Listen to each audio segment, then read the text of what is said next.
If you like the video, make sure to like, subscribe, and comment. For more videos like this, what is your creepiest, most unnerving story? Real or not, please creep us out. I work on a ship. One night I was having a meal with my crew mates, including one guy, Kane, who had recently recovered from an illness. We enjoyed our dinner, excited that we'd be heading home soon. Suddenly Kane started choking and, shortly thereafter, began convulsing wildly. We managed to pin him down and he was yelling. He then let out a loud scream and a large blood stain appeared beneath his shirt. Kane continued to yell in agonizing pain as a snake-like creature violently burst from his chest and scurried off. I will never forget that night. During high school, Mark was over at his friend's house. We'll just call him Steve BC, I don't know his name. They were hanging out in Steve's room after just hanging up a poster of Limp Bizkit's Significant Other album cover that Steve had just bought. Minutes later, Steve's dad comes by and orders him to take the poster down immediately. When he asked his dad why, he says never mind why and to just listen to him and do it. Steve is pissed but listens to his dad and takes it down. Later, Steve asked his dad why he told him to take down the poster. This is the story he told him. When I was young, your aunt, uncles and I had to all sleep on the floor in one room because we were very poor. One night someone walked into the room, bent over my head and asked me, "Give me your soul." I was so afraid I'd pretend to be asleep. This thing would ask me to give him my soul a few times, then get up and walk out of the room. This happened every other night until I reached my early teens. One night after he was walking away, I opened my eyes to see his face. What I saw was a thing with the body of a human. He wore a hood and underneath the hood was a face of a lizard. A few years before you were born, we threw a Halloween party at our house with all of our family. We ran out of candy, so I drove to the local market to pick some more up. On the way there I was listening to the radio and they said to call in with your scariest story. I pulled over to the side of the road, called them on a payphone and told the story of this lizard man over the air. When I got back home I could hear someone crying. I went upstairs into the bedroom and saw my sister crying on the bed. I asked her what was wrong. She said, "I heard you on the radio." That happened to me too. When I was a child, my family moved to a big old 2-floor house, with big empty rooms and creaking floorboards. Both my parents worked, so I was often alone when I came home from school. One early evening when I came home, the house was still dark. I called out, "Mom?" and heard her sing-song voice say yes? From upstairs. I called her again as I climbed the stairs to see which room she was in, and again got the same yes? Reply. We were decorating at the time, and I didn't know my way around the maze of rooms, but she was in one of the far ones, right down the hall. I felt uneasy, but I figured that was only natural, so I rushed forward to see my mom, knowing that her presence would calm my fears, as a mother's presence always does. Just as I reached for the handle of the door to let myself into the room, I heard the front door downstairs open and my mother call, "Sweetie, are you home?" in a cheery voice. I jumped back, startled, and ran down the stairs to her, but as I glanced back from the top of the stairs, the door to the room slowly opened a crack. For a brief moment, I saw something strange in there, and I don't know what it was, but it was staring at me. One school day, a boy named Tom was sitting in class and doing math. It was 6 more minutes until after school. As he was doing his homework, something caught his eye. His desk was next to the window, and he turned and looked to the grass outside. It looked like a picture. When school was over, he ran to the spot where he saw it. He ran fast so that no one else could grab it. He picked it up and smiled. It had a picture of the most beautiful girl he had ever seen. She had a dress with tights on and red shoes, and her hand was formed into a peace sign. She was so beautiful he wanted to meet her, so he ran all over the school and asked everyone if they knew her or have ever seen her before. But everyone he asked said no. He was devastated. When he was home, he asked his older sister if she knew the girl, but unfortunately she also said no. It was very late, so Tom walked up the stairs, placed the picture on his bedside table and went to sleep. In the middle of the night, Tom was awakened by a tap on his window. It was like a nail tapping. He got scared. After the tapping he heard a giggle. He saw a shadow near his window, so he got out of his bed, walked toward his window, opened it up and followed the giggling. By the time he reached it, it was gone. The next day again he asked his neighbors if they knew her. Everybody said, "Sorry, no." When his mother came home he even asked her if she knew her. She said no. He went to his room, placed the picture on his desk and fell asleep. Once again he was awakened by a tapping. He took the picture and followed the giggling. He walked across the road, when suddenly he got hit by a car. He was dead with the picture in his hand. The driver got out of the car and tried to help him, but it was too late. Suddenly he saw the picture and picked it up. He saw a cute girl holding up 3 fingers. 100% true story. Dunno if it'll scare you, but it remains one of the scariest things I've ever experienced. When I was 17, I was at a party at a friend's house. We grew up in a small town, lots of woods, no street lights, houses far apart from one another, etc. There was virtually no crime in this town, except for the abduction of a 5th grader about a decade earlier. Her remains were found behind a restaurant in the town years later, but the case was never solved. My friends and I had been drinking all night, so I didn't want to drive home. That happened to me frequently enough that I always had a sleeping bag in the trunk of my car. Around 2 a.m., I ran out to get the sleeping bag. It was pouring out with thunder and lightning. I could barely see my car, which was parked just beyond the driveway, on the side of the road. When I got to it, I popped the trunk, and dug around for my sleeping bag. There was a flash of lightning and the street lit up for a second. That's when I noticed a middle-aged man standing a few feet from me. He didn't move, he just stood completely still. I can't remember what I said. For all I know, I probably just gasped. However, I remember exactly what he said. I just love thunder and lightning storms, don't you? Not hello or even sorry, didn't mean to startle you. I slammed my trunk shut, sleeping bag still in there, and sprinted back to the house. I immediately told everyone what happened. Of course they were drunk, and they thought I was making it up, but I forced them to look out the window toward the driveway. After 30 seconds, lightning struck and the street lit up again.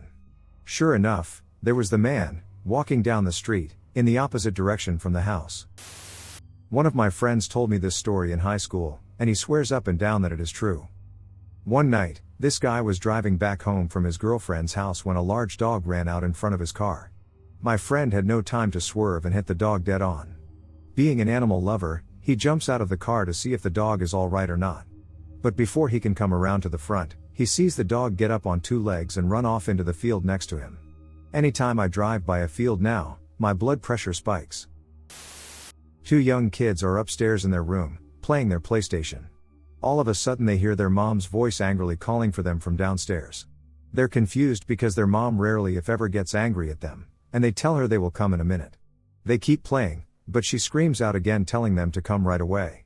They get up and start walking towards the stairs, when their mom appears in a crevasse in a wall, quickly pulling them in and covering their mouths. Scared, she puts her finger to her lips and tells it's okay, I heard it too. My family and I used to go camping a lot when I was younger. Camping consisted of renting a cabin in the woods and spending a little time in the wilderness. So we consistently rented this cabin in Pennsylvania where we would spend long weekends, when everyone in the family had some time off. My 2 brothers and I, each being in the 9 to 12-year-old range, would always run off into the woods and bullshit about while my parents did whatever. The cabin was on a mountain. If you followed a dirt road a ways past the cabin, the forest would open and there was a large field on the top. The field was about the size of a football field. Near the edge of the field, on the far side, was a graveyard. The graveyard was pretty small, about 20 graves, surrounded by a wrought iron fence. The fence was about 10 to 12 feet tall with the Gothic-ish spikes on the top. The fence had a gate but it was locked with a thick, rusty chain and padlock. Being kids were able to spread the gates apart enough to squeeze through. The small gravestones were very old and worn. I remember seeing one dated 1890-something. On top of one of the graves, just resting on it, was a smooth black stone. It looked like onyx or something, a little smaller than a golf ball but not perfectly round. My older brother pocketed it, we dicked around a little then left. Back at the cabin, which had 1 bedroom, where my parents stayed, and large living room/kitchen, where we stayed, we were hanging out while my parents were sleeping in bed. It was probably about 11:30 or so at night when a loud bang, bang, bang, happened at the front door, which is right in the living room. Me and my brothers were all scared shitless, understandably too afraid to answer the door. Bang, bang, bang. Again the door shook moments later. It sounded like someone was trying to knock it off the hinges. My father emerged from the bedroom asking WTF was going on. Bang. The door clashed. He knew by the looks on our faces we had no idea. He grabbed a wood chopping axe we had and walked over to the door. He looked scared shitless himself. He swung the door open and there was nothing but the night. No one in sight. After hounding us for information, and us having no idea, we went back to bed. I think no one slept much, if at all that night. The next day we were back to dicking around in the woods and we again found ourselves in the old graveyard. The smooth black stone, that my brother took, was on top of the same grave. We ran fast. I grew up in a small country town in Australia. Country towns have secrets. When someone smashes their car into a tree, the police and paper don't always report the alcohol involved, even as the nurses talk about how the dead guy reeked of whiskey. Bad things happen and people sometimes overlook it as it continues. So, house with dad, mom and 3 kids. People suspect bad things. You can see the father in the supermarket and tell something is wrong. You see the kids with bruises. One day there is a fire in their house when they were out. The fire brigade put it out and the police end up there to investigate. Locks on the outside of the children's bedroom doors. A room with a collection of pornography and photos of other stuff. Nothing but the house fire is reported. The family move away from the town soon after. No one says anything because they don't want the town to become known as the home of a pornographer or whatever else is going on there. The covered up event is bad, but what really creeps me out is the ongoing conspiracy of silence that pervades the entire town. My grandmother told me this and I believe it just because of the way she tells this story. She was 11 years old and on vacation at her aunt's house in Turkey, Yozgat, small village called Sarikaya, which means yellow field. It was early in the morning. Before she woke up, she dreamed of her aunt and how she was standing in the kitchen and staring out of the window with a cup of coffee, like nearly every morning. In the dream, my grandmother says, she said good morning. Her aunt would turn to her, smile and let her sit at the table, where they usually have breakfast and say calmly, "Tell your mum to wake me up. Don't wake me up yourself, okay? And if you see a brown bird, follow the bird." She awoke from this odd dream and told her mum to wake up her sister. My grandmother had to leave her aunt's house the same day. After a long day at school, she was visiting a private school at this time, the kind where they give children uniforms. After the Ataturkian Revolution this was mandatory. She was on the way home, where suddenly a chirping bird was in front her. She tried to pass the bird but it would just not leave my grandmother's path and soon would chirp louder. At this moment she finally noticed that the bird had a brownly color and she remembered what her aunt was saying in the dream, "Follow the bird." The weird thing was, she said, the bird wasn't flying at all. It just was jumping away from her and she soon followed it, till she reached the door of a police station, where an officer just opened the door and see the little girl which was my grandmother. The officer but soon would look behind her, to see a person with a black pouch accompanied with some kind of farmer truck waiting for this odd person. Needless to say, those persons have been kidnappers, which decided to flee immediately. The officer decided to bring her home that day. Eventually, she found out that her aunt died. Most likely at the day she left her house. An elderly man was sitting alone on a dark path.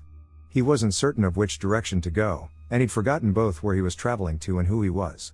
He'd sat down for a moment to rest his weary legs, and suddenly looked up to see an elderly woman before him. She grinned toothlessly and with a cackle, spoke, "Now your third wish. What will it be?" "Third wish?" The man was baffled. "How can it be a third wish if I haven't had a first and second wish?" "You've had 2 wishes already," the hag said, "but your second wish was for me to return everything to the way it was before you had made your first wish. That's why you remember nothing, because everything is the way it was before you made any wishes." She cackled at the poor man. "So it is that you have 1 wish left." "All right," he said, "I don't believe this, but there's no harm in wishing. I wish to know who I am." "Funny," said the old woman as she granted his wish and disappeared forever. "That was your first wish." This is the most unnerving story I ever heard. Supposedly it is true. My best friend said it happened to his uncle. His uncle had a sugar shack, where he boiled maple sap to make maple syrup, and above the open vat of boiling liquid was rafters. The dude's young daughter climbed up into the rafters and was playing up there, and then fell right into the boiling sugar solution. The vat was huge, so she went right under, and she came up screaming, flesh blistering off her, completely horrific. The guy took the big oar-like implement he used to stir the boiling syrup and used it to push her back down under the water, and killed his own daughter, because he knew to try to rescue her, she'd pretty much be 100% burned, and would die an even more gruesome death. He swore this was true. It happened to his own family a long time ago, but he heard it from his aunt. So maybe it's bullshit, but he certainly believed it. So, my grandparents lived on a farm in the middle of Nebraska. They had just gotten married, moved in together, and had their first baby. The baby was only a few months old and needed to be watched, but it was early morning and the cows had to be milked. My grandfather couldn't have done the work alone, he needed my grandmother to help. The labor was easy and only took a short while to be finished, and the baby, my aunt, had been fed a while ago and was soundly sleeping. So my grandfather and grandmother both went to the barn to milk the cows, leaving my aunt asleep. They finish milking the cows and my grandmother heads back to the house while my grandfather stays in the barn to do work. But when she approaches the house, my grandmother notices the door is ajar and swinging gently in the wind. She figures it is probably nothing, but is nervous just the same. She calls for my grandfather, who reluctantly comes to soothe her nerves. They enter the house together and hear the sound of the toilet flush just ending. Strange, yes, but farmhouses in this area at this time had rather shoddy plumbing, so while they become more nervous, they remain calm. They then pick up their paces and head towards the cradle where my aunt has begun screaming. The light, hanging down from the ceiling, is swinging violently as if it was just thrown on. My grandmother goes to pick up my aunt, noticing a black hair on her white gown. Both of my grandparents had white blonde hair and there is no one around who could own this hair. My grandmother becomes hysterical when my grandfather notices the latch to the attic is swinging, as though someone has just crawled up inside of it. He goes toward it, readying himself to open it. My grandmother lunges at him and convinces him in between her sobs to leave instantly, jump in the truck, and drive to town. Reluctantly, he agrees. They never found out if anyone was in the house or not. However, a week later, Charlie Starkweather, not sure on the spelling, was found less than 30 miles away from their home. He was, I believe, the largest serial killer in America for a short time when these events transpired. This happened a couple of years ago. I was staying at my fiancée's place one night, and she has a 6-year-old son whose room was right next to hers. I got up at about 1 a.m. to go take a leak. On my way back, I hear her son crying in his room. He has this stuffed cat from Build-A-Bear that he adores. It was his first ever Build-A-Bear that he got when he was 2 or 3 years old. Its name is Carmel and it has one of the voice boxes that plays a meowing sound. So, I go into his room and ask him what's wrong, why is he crying? He said that one of the cats scratched Carmel as they were jumping off his bed and that he was hurt. I picked up his toy and look it over and see nothing. I ask him where Carmel got hurt, and he indicated to one of the toy's paws. I gave it a kiss and said that it's all better. He turned to me, tears in his eyes, and said that he wasn't, and that Carmel was dead. I asked him why he would say that, and he responded that Carmel wasn't talking. Thinking that he thought the voice box was somehow damaged, or something, and I activated, and after it's done meowing, I told him that everything is fine, and that Carmel still talked. He looks up at me and in a matter-of-fact voice says that is the voice box, not Carmel's voice. This is a true story, told to me by a man who had been working as a murder investigator for over 30 years at the time. I was told this story after asking what the creepiest case he'd ever been involved in was. This happened in northern Scandinavia in the late 80s, in a part of the country that is mostly covered in dense pine forest. On the highway between cities in this part of the country, you do come across the occasional villages and secluded houses, but there are stretches that seem to go on forever with only pine trees as far as you can see. A young girl, in her early 20s, was taking a motor coach home after being on a trip down south, presumably visiting friends or relatives. This happened just as winter was approaching, and it was freezing outside after nightfall. This girl lived in one of these really small communities that you pass along the highway, but during the bus trip she fell asleep and missed her stop. Looking at her watch, she realized that they'd passed it only recently, and that if she were to get off she would be able to walk back in approximately 3 hours. Either that, or get off in the next city where she didn't know anyone or had any place to stay. She explained all this to the bus driver, who pulled off at the next parking space and let her off. That was the last time anyone saw her. Almost 15 years later, long after the search for her has been given up, she is stumbled upon by a hiker. Her dead body was found tied to a tree, well over an hour's walk from the road into the dense, almost impassable forest. The autopsy showed no signs of physical violence of any kind. Someone had just left her there, alive. From 1990 to 1997, I lived with my family in Naperville, Eel, in a typical subdevelopment in a typical house that was built in the 70s. I was a teenager, class of 96, go Skins. Anyway, this house had what I jokingly refer to as a ghost parrot. That is, it mimicked sounds. I dropped a bunch of colored pencils on the tile floor of the kitchen one day. My brother and I were upstairs the following day, when the exact same sound, as if it had been recorded, came from the bathroom in between our rooms. We looked inside, nothing on the floor. "Ha! Nice one," we said. The joking always made us feel better. Our tomcat loved to play at night, and he tore up and down the stairs just about every night chasing who knows what. The distinct sound of cat claws on carpet was our lullaby. My dad hated it. Someone stop that ducking cat. We don't have money to be replacing carpet all the time. Well, one night the crazy cat is playing, Dad shouts, and my brother steps out of his room to put a stop to it. After a moment, He opens my door while I'm in bed reading. He asks me if I'd been listening to the cat tearing up and down the steps. Of course he says, us too.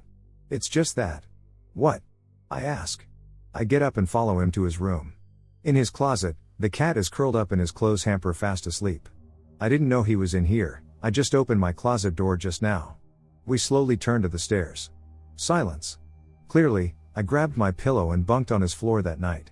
This sort of thing continued until we were almost desensitized to it. Things changed when we were getting ready to move out. My brother had moved to St. Louis. My parents had split up and my father had moved out. It was just me and my mom taking care of the house and keeping it pretty for the realtors. I was out of the house most of the day and evening, at school and hanging out with friends and whatnot. One day Mom said, "It's not happy about all the changes, you know. Acting out. Having a tantrum, I expect." "Who's not happy?" I asked. "You know. The house. And let me tell you, the dog isn't happy either." She was referring to her Jack Russell Terrier who was, and is, her constant companion. I didn't inquire into the details. One weekend, Dad came over and we did an emergency search, box, and organize in the basement. One wall had sprung a leak and ruined some documents, so we went about moving everything over to the other wall. It took us all weekend, and was backbreaking work. We had collected a lot of shit over the years. Monday afternoon, it rained again. I returned home at the same time as my mom. It turns out that the dog had finally flipped out and was running to the basement door, screaming, and running back to her arms shaking like a leaf. Finally, she had put the dog in the car and went to McDonald's. I didn't think anything of it, self-absorbed 17-year-old, remember. Dad returned on Tuesday to pick some things up. We heard, "God damn it," and every other curse word coming from the basement stairs as he stormed up. "Why did you move everything back to the other wall? The boxes are all wet now." He screamed at Mom. I went down and this is what I saw. Every box had indeed been moved to the other side of the basement, and set on its side. That is, the boxes weren't lit up, but stacked haphazardly against the wall with lids facing out. To this day, my father honestly believes, or chooses to believe, that my mom with a muscular condition undid in one day what took us two, just to irritate him. Conclusion, we were showing the house, that the basement door had to be kept closed. The cat's litter box was down there, so it had been open for the last 6 years. I was watching TV, and Mom was outside brushing the dog, when someone started insistently knocking on a door. Well, it wasn't the front or back doors, because they were made of metal. It was a wooden door. I ran to the kitchen and looked dumbfounded. Mom mouthed, "Well, answer it. From the other side of the glass doors." "I'm trying." I mouthed back. And then it hit me. As soon as I realized where the knocking was coming from, it stopped. I walked over to the basement door and opened it. We left it open from then on, unless there was scheduled showing. We sold the house and never looked back. I grew up in a tiny town in northern Ontario. Every Friday, most of the neighborhood would gather in Jeanette and Emil's kitchen and tell stories for hours. I was only 5 or 6, the only kid on the block, so I'd usually read or play with my toys in one of the 2 guest bedrooms until I fell asleep. One night, I couldn't sleep because I could hear a baby crying. I came out into the kitchen, and complained to my mom. She told me to go back to sleep, but Jeanette, an experienced grandmother at the time, pulled a cookie out from the cookie jar and sent me to the living room to watch TV instead. Because of the way the house was laid out, the living room was right next to the kitchen, and I could hear the adults talking. I'm 22 now, in Texas, and it still creeps me the duck out. When we first moved here, Jeanette started, there was a cross hanging up in the guest room. We're not really religious, and there was a lot of other crap from the old owners hanging up, so we took it all down. Their bedroom was in the basement, closest to the heater, and the kitchen, living room and guest rooms were all upstairs. We used to hear something running around upstairs, like a kid, eh? We thought it was just the dog, or the cat. But one weekend, Emil took the dogs hunting and the cat wouldn't come in that night. So I was downstairs, alone, and I heard the footsteps. I came up to investigate, and I could hear a baby crying. Now, the neighbors were too far apart for it to be one of their kids. And their house backed up into a field that went on for miles and miles. She was confused, and wound up calling the cops because the baby just would not stop crying. The OPP came, a grizzled older guy and his partner, and the older man remembered the house from when he'd been called there 3 years ago when the Harrisons' toddler was found dead in its crib. They searched the yard and the house, but didn't hear anything. Offhandedly, they suggested she find the cross, and put it back on the wall. She did. And she never heard the baby again. When my mother went in to get my stuff so we could leave, she realized that when I was playing, I'd knocked the small cross off the wall. I'm not sure how much this will creep others out, but it sure creeped me out at the time. Once, when I was a teenager, I was waiting at an abandoned gas station in downtown Akron to meet a dealer to buy some weed. This was in about 1993 or 1994, so payphones were still functional and in pretty common use. As I was waiting, the payphone in the parking lot started ringing. Bear in mind, it was at about sunset on the outskirts of downtown and not another single person was around. Out of curiosity, I picked it up. The man on the other line asked, "Is this Chad?" My name isn't Chad, so I said no. The man ignored me and said, "Chad, I want you to do bad things to me." I stated again that I wasn't Chad and asked him what he wanted, if he knew where he was calling, etc. He ignored me again and went into very explicit and specific detail about all the things he wanted Chad to do to him sexually. I was laughing and told him again that I wasn't Chad. Finally, he said he knew for sure I was Chad and described to me what Chad looks like. He described me perfectly down to the color of my shirt and what type of shoes I was wearing. I immediately hung up and looked around. There was nobody, I mean not a single person, around. I got into my car and got the duck out of there. I found myself checking into a hotel last minute on business in another country. Since it was last minute, I could not get a room at the normal hotels and had to book at some place I had never heard of on the outskirts of the city. The area was considered dangerous for kidnappings and robbery. As far as I could tell, I was the only visitor. There was something very odd about the sole mirror in the room. It was hung at a very strange angle. You could not use it really to look at yourself from where it was positioned, but I noticed from my bed the mirror pointed to some corner of the wall near the top of the ceiling. I thought nothing of it until I turned out the lights. I noticed for some reason, though the rest of the room was pitch black, I could see slightly the reflection in the mirror, at sometimes brighter and sometimes dimmer. It occurred to me then that there was a heating vent over to the left that I could probably see in the mirror if I were sitting exactly in the center of the bed, and I was seeing the faint green IR beam reflection in the mirror from a camera mounted in the vent, and it was actively moving, scanning the room in the dark. I went to the bathroom, got changed, grabbed my bag and left without check, grabbing the first taxi I spotted. I am pretty sure to this day I was being sized up for a robbery or worse. A long time ago my dad was deer hunting in the mountains. Practically in the middle of nowhere. He was staying in this campground and a family of 4 invited him to eat dinner with them. While they were eating, this other hunter that the family invited to eat kept asking my dad if he wanted to hunt with him tomorrow. The guy seemed kind of screwy and my dad didn't trust him, so he kept declining the guy's offer. After dinner the guy kept up, "Are you sure you don't want to go out with me tomorrow? It's supposed to be a good day." My dad got extremely creeped out by this, threw all his gear in his truck and got the hell out of there. A month or so later in the news, rangers found a bunch of hunters' bodies in that area. Apparently someone was killing hunters in the middle of the wilderness. True story. I was home alone one evening. My BF had been away for a couple weeks, and tonight he was supposed to arrive home. I was expecting to be in bed and asleep on his arrival, as I had to work at 6:30 the next morning. I had just gotten out of the shower and was planning on blow drying my hair. Even though it was summer, I wanted to prevent weird kinks happening in it as I slept. Sleep is valuable, and I didn't want to have to get up any earlier than I already had to. So I swung my head upside down and started with the process. After only about 30 seconds, I thought I very faintly heard something outside. Maybe my BF? Early? I looked up at the dog, who had not moved from his snooze on the bed, and figured I was making it up. The dog is a bundle of wagging, slobbery joy when someone comes home. I digress. So, I turn head back between my legs and start up the dryer again. When I distinctly hear something else, in what now seems to be downstairs. So I lift my head, turn off the dryer and whistle. No response, no movement from the dog. I think I've got a vivid imagination on this evening. Go back to the dryer and barely make it another 30 seconds. This time I feel the floor shake a bit, as though someone had slammed something shut. Someone is here. My heart starts to pound, it is in my throat. What or who could be here? It obviously isn't my BF, as he would have come straight up to say hello. I put the hair dryer down. As gently and quietly as I can on our squeaky second-level bedroom floor, I inch my way to the stairs and call out. Nothing. Not a single noise. I look back at the dog, who is now very alert. He lets out a small murph. As if to say, yes, I am 70 pounds, but I am not going downstairs until you do. I spy my cell on the kitchen counter, quickly snatch it and get back upstairs. Then I sit. I hear nothing. I wait. Finally I decide my imagination has got the best of me and I need to grow the duck up. So I go back to the hair for what I promise myself will be the last time. But I just can't shake the feeling that someone is in the house.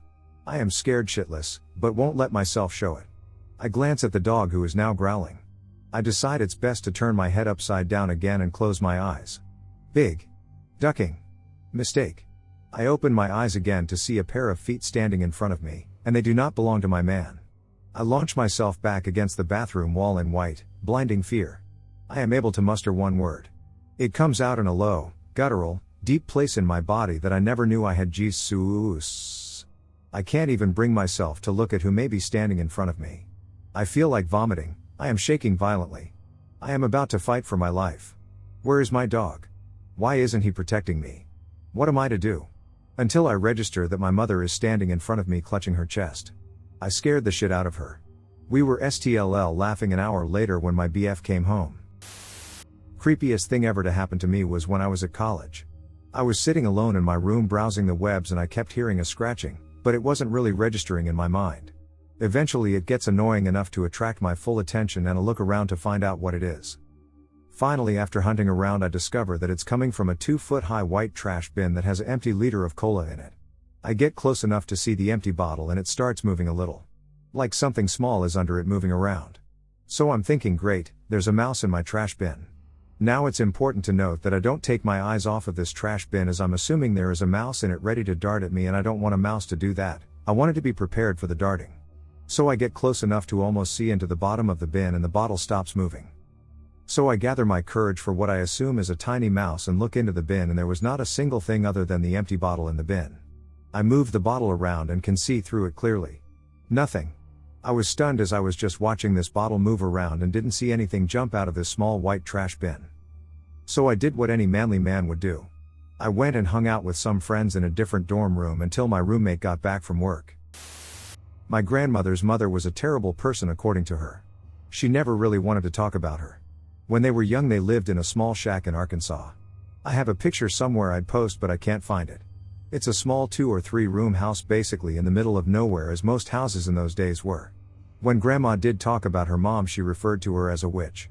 She'd have people over at weird times of the night doing weird things in her room, etc. One night my grandma and her sisters and her brother were sitting in the main room and her mother was in her room doing things with some people when her grandmother screamed at the top of her lungs and the door to the room slammed open. My grandmother's grandmother, who had died a few weeks prior, stepped through the door. Only her features were distorted. She looked like a cartoon character version of her grandmother. She moved across the room quickly and grabbed my grandmother, then, maybe 8 years old, by the hand and said, "Come with me," and tried to drag her to the front door. Her mother, now standing at the door to her room, screamed at my grandmother not to go with her, and that was not her grandmother. There might have been more to that event, but my grandmother wasn't very good at finishing stories. There was another time that her mother sold her to a black man when she was a kid, but she never actually told us that story, she just mentioned that it had happened. The man outside. A young girl was home alone watching TV on a cold winter night. The TV was right beside a glass door, and the blinds were open. She looked over and saw a man staring back at her with a weird smile through the glass. She screamed and panicked and then grabbed her cell phone and pulled her blanket over her head so that the man couldn't see her, dialing 911. She was so scared that she kept the blanket over her head until the police got there. They ran inside to find her still safe. It was snowing a lot that day. So the police looked for footprints first. But there were no footprints to be found. Puzzled, the police went back inside the house. That's when they discovered wet footprints on the floor leading up to the couch where the girl was still sitting, that came from the back door of the house. The officers looked at each other nervously but also relieved. Then one of them asked if she forgot to lock the back door. To her horror, she realized that she did. "Miss, you are very lucky," one of the officers finally said to her. "Why?" she asked. "Because," he told her, "the man wasn't outside at all as you may have thought. He was in here, standing right behind the couch. What you saw in the window was his reflection." Unfortunately, this one is true. But both my little sister and I have moved on, and we're both doing well, with little or no psychological scars. They fade. I was about 10 years old, and my sister was 8 at the time. I had come home from drama practice at the school kind of late, about 8 p.m. My mom wasn't home at the time, and I knew to be careful because my stepdad usually started drinking around 8 or 9. I knew something was wrong upon entering my house, because my sister wasn't watching cartoons like she usually did before she fell asleep. So I look for her up in her room, and I find her curled up in her bed. I asked her why she isn't watching TV, and she told me because Daddy is downstairs screaming. Because my little sister couldn't really grasp the whole idea of being drunk, I asked her, is Daddy acting silly again? And she replied glumly, yeah, but he brought a friend over to play, but he didn't look so happy to play with him. Right away, a red flag appeared. I knew something wasn't right. I knew my mom wouldn't be home for a while, so we were on our own, and I needed to know what was going. I opened the door to the cellar, and sure enough, I hear these sounds. They weren't yelling or screaming, it was more of a wet gurgle, I guess you can say. I heard my stepdad talking, but he was slurring his speech, and I honestly couldn't make out what he was saying. He was pretty destroyed at this point. So I sit there on the top of the stairs, listening, slow-owly inching my way down, just enough so I can peek around the corner to see what he was doing. When I finally got there, what I saw, I can never forget. He had a family friend. I didn't know him, but I knew his face because he came over every once in a while, on the ground, beaten and bloodied. His shirt was ripped, and he had burn marks all over him. It was then that I heard the faint hisses of Dad's welder turn on. I saw him, bottle to his mouth and welder in his hands, slowly wobble over the man until the flaming hot tip reached his back. As he was screaming, the man looked up and saw me, and just screamed, "Run." My dad stopped what he was doing, dropped the welder on the man's back, still burning him, and started to approach me. I stepped backward, tripped, and fell. As I was scrambling backwards, struggling to get to my feet, all I could hear is him yelling, "You wanna be like me, son?" He takes a swig of his bottle, "I'm your daddy, I'll protect you." No, don't cry. It's okay. Don't cry. Don't you ducking cry, you little shit. I got up, and I ran. I ran so fast. I made it out of the door and around the back of the house to yell up to my sister to use her escape ladder, which we had at all times, just in case my stepdad flipped out like this and we needed to get out, and I helped her down, and we went to the police. I will never forget that day. I have 3 short things that really did happen. 1. When I was in college, I lived with 2 other guys in a townhome. One night, just one of my roommates and I were in our rooms on the 2nd floor, and suddenly our hallway light turned on for about a minute or so and then turned off. My room was closest to the stairs and I didn't think anything of it. I figured my roommate just went downstairs, turned the light on, did whatever, then turned it off and came back up. The light switch was downstairs. The second time the light went on, I was curious, so I leaned back in my computer chair and waited for him to come up the stairs. He came in my doorway, opposite way of the stairs, and we just both gave each the most paranoid stare ever. We never heard anyone come in our place, walking around, nothing. 2. I came home late after a night of drinking with friends, and as I was walking up the stairs past my parents' room, and my mom called out to me, like parents usually do when you walk in. Confused as all hell, I looked over to her and said, "Christ, Ma, it's 3 in the morning. What are you doing up?" She just looked over to me and said, "I'm waiting for your aunt to call." I just laughed and said, "Really? At 3 a.m.? About what?" She then replied to me, "I have a feeling this is it. Grandma is going to die." She had been on hospice for a few weeks. As I walked away from her door telling her she was nuts, the phone rang. It was my aunt, and my grandma had in fact died. Creepiest thing ever. 3. A long time ago, my dad worked concert security, and the company was asked to do security at some outdoor festival thingy. My mom had a dream that the bus they were on got into an accident and pleaded with him not to go. He said fine and didn't go.